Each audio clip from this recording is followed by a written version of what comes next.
Okay, so one of the very first things that you have to do once you get inside of your Aweber account is create your first list.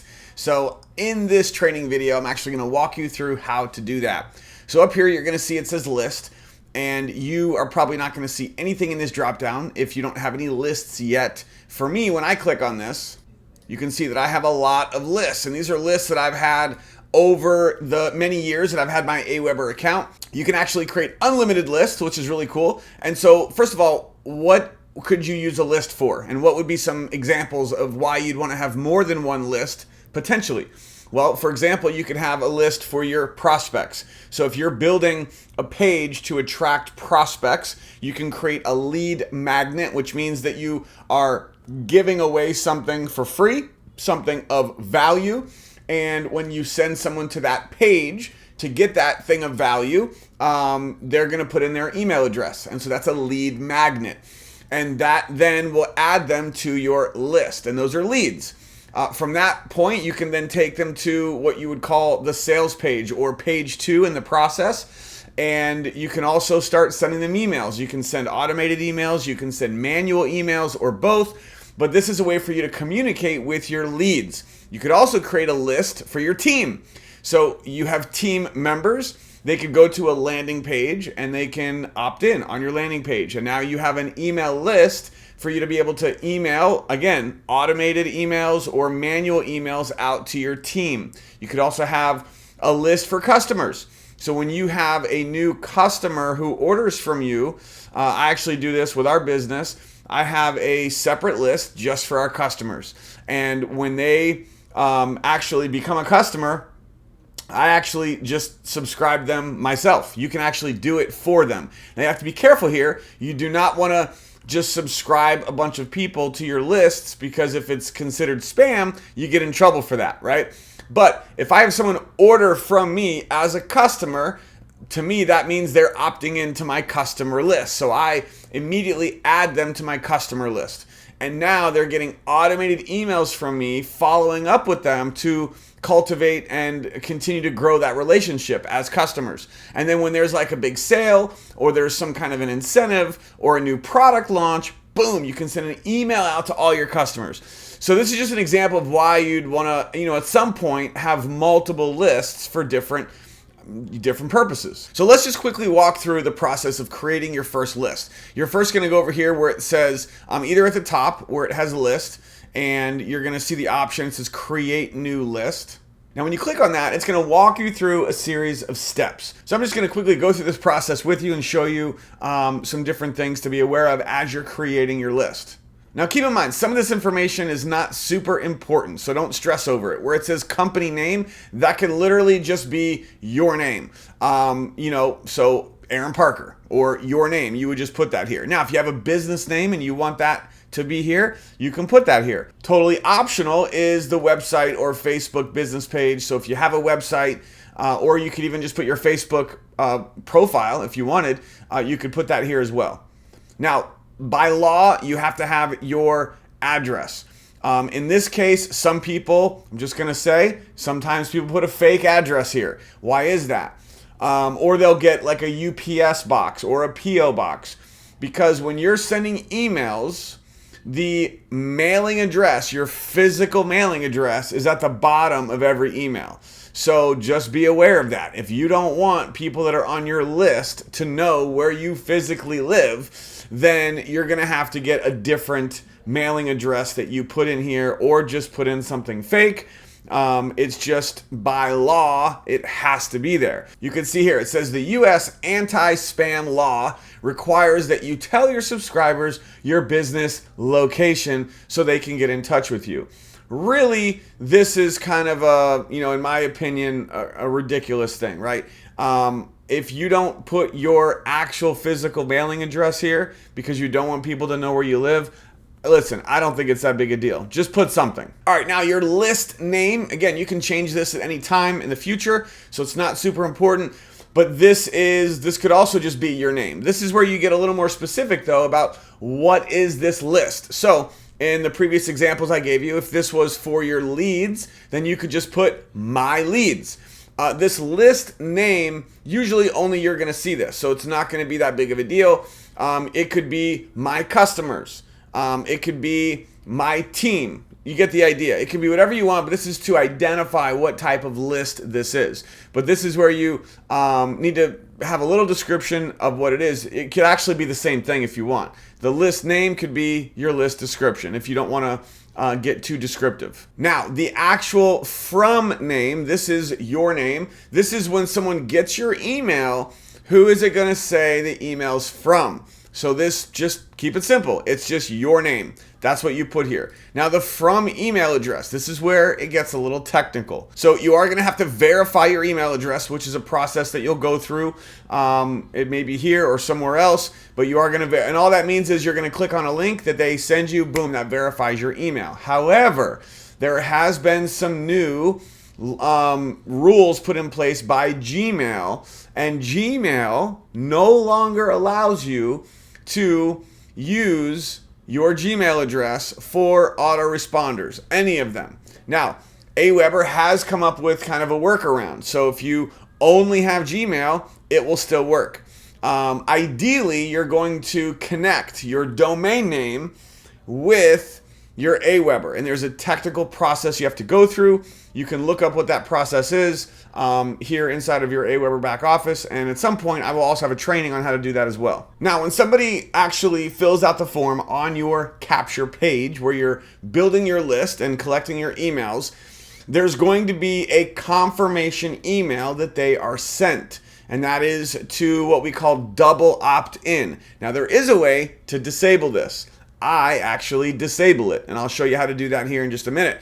But it's good just to have this set up just in case. So your subject line right here, this is the email they're going to receive as soon as they subscribe or opt in. So this first one's a good one. It just says response required. Please confirm your request for information. You can actually choose from multiple ones, and you could even create your own. Now this is where the list name actually would be visible to your subscriber. You can see here it says please click the button below to confirm that you'd like to receive emails from, and it would have list name. That could be my customers or my leads, which you don't want to be in this email. So you can actually click right here, edit message content, and you can actually edit this, and you can remove where it says list name like that, and I'm just going to put me, right? So please click the button below to confirm that you'd like to receive email from me. You could change this to make it however you want, more warm and fuzzy, more personalized.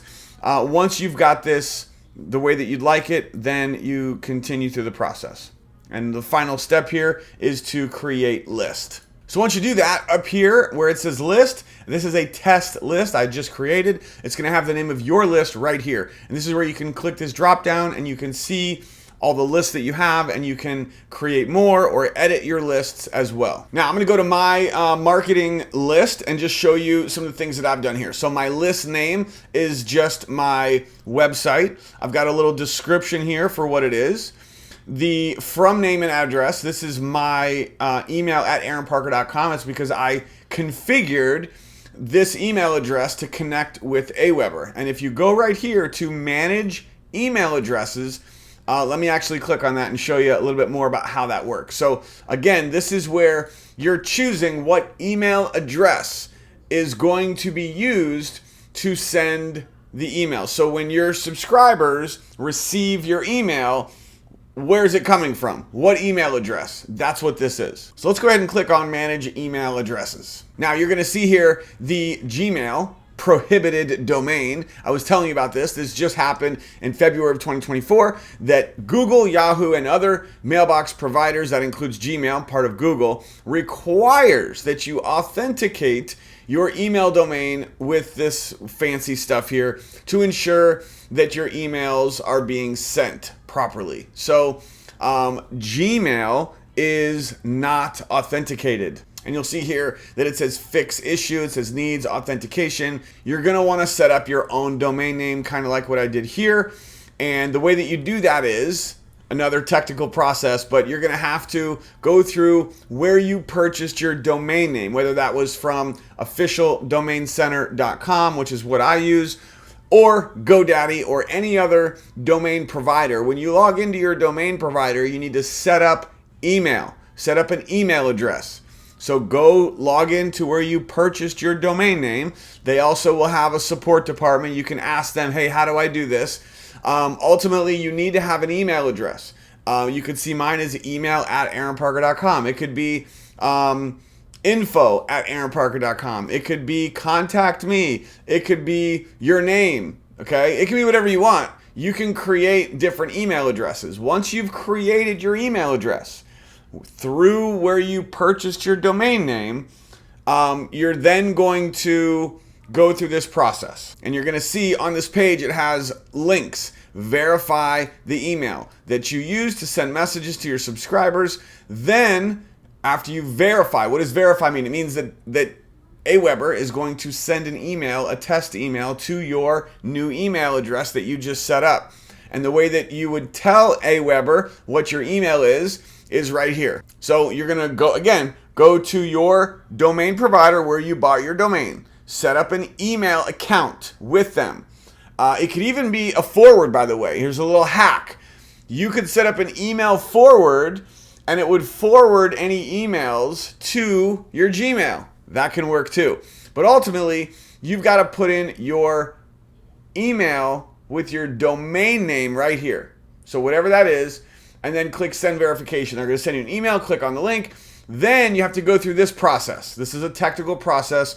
I will be at some point creating a little training to show you how to do it, but it's all here. If you click right here on Setup Custom DKIM, that's going to give you all the steps that you need to essentially connect your email address with Aweber and make it fully authenticated. Now I'm back on the list settings. So up here where it has list, click on Manage List. And this is where you can go into the different settings that you have with your list. And we were just here on the email settings. Now, if we go here to personalize your list, this is where you're going to have the ability to change the name, change the website. You can upload a little photo here. I'm not even sure when or where people are ever going to see this photo, but it gives you the option so you could put a photo or a logo. And then here is that confirmation message. If you ever want to change this, this is that message that people are going to receive when they subscribe to your email list. But check this out. If you scroll down,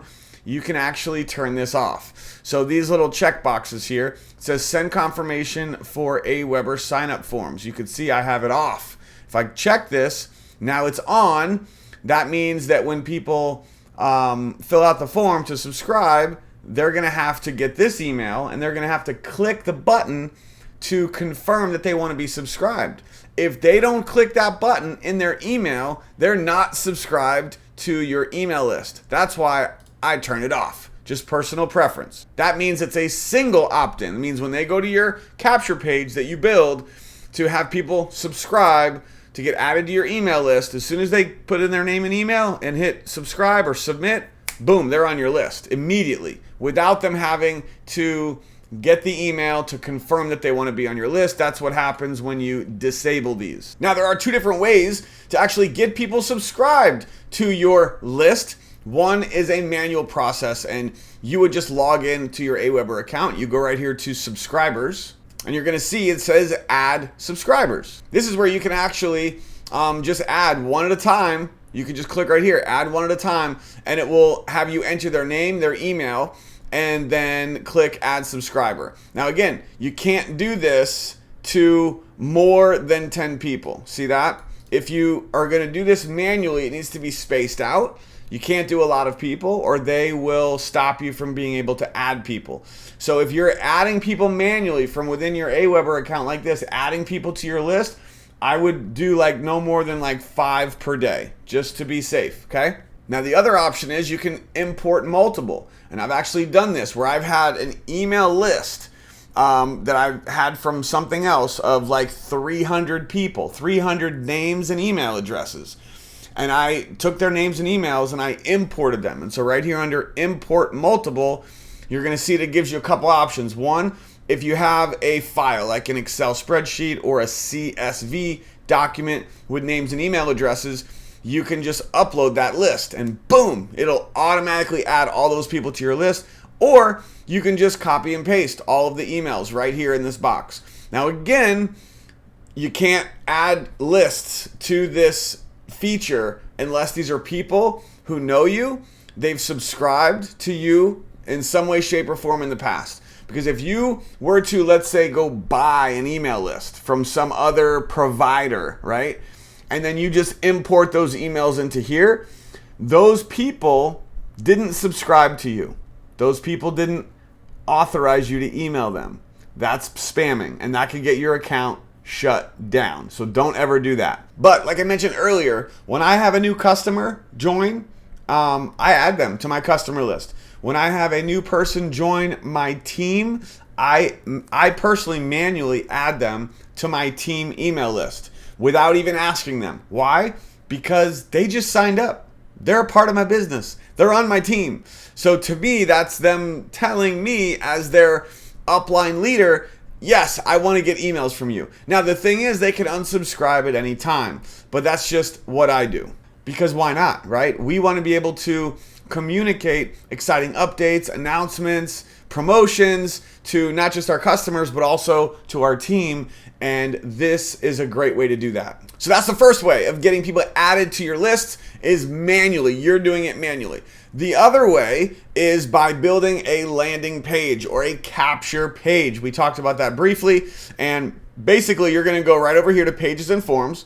You're going to go to Landing Pages, and then you're going to click Create a Landing Page. Now, I'm going to go through this process in a different training for the sake of time, but this is where you would go to do that. To show you an example, here is a landing page that I created for AaronParkerMarketing.com. It's very simple, has some information, has a little video, super short video, explaining why they're here, what they're about to get access to, and that they need to subscribe down below the video. And as soon as they do that, boom, they're on the list. I also did one for my team as well, so that my team has a place to send their team. Maybe they're not subscribed to our team email list, and so I built this page. Our team can go here, send their team here. No prospects, only team members. And boom, it's got a little picture. You could put a video on there, has some information about what they're about to get access to. They put in their name and email, click submit. Bam, now they're getting automated emails from me that is going to give them steps. It's going to tell them what to do. Here's your first step. And it's going to every day just drip on them with, helping them get started in their business. You can also send not only automated emails through an autoresponder, but also manual emails that you can send out manually to this list anytime. Okay, so that's going to wrap up this video on how to create your list with Aweber. Remember, there's going to be a lot of additional trainings for you on using Aweber here on this page. Be sure to come back often for updates, and we'll see you on the next training.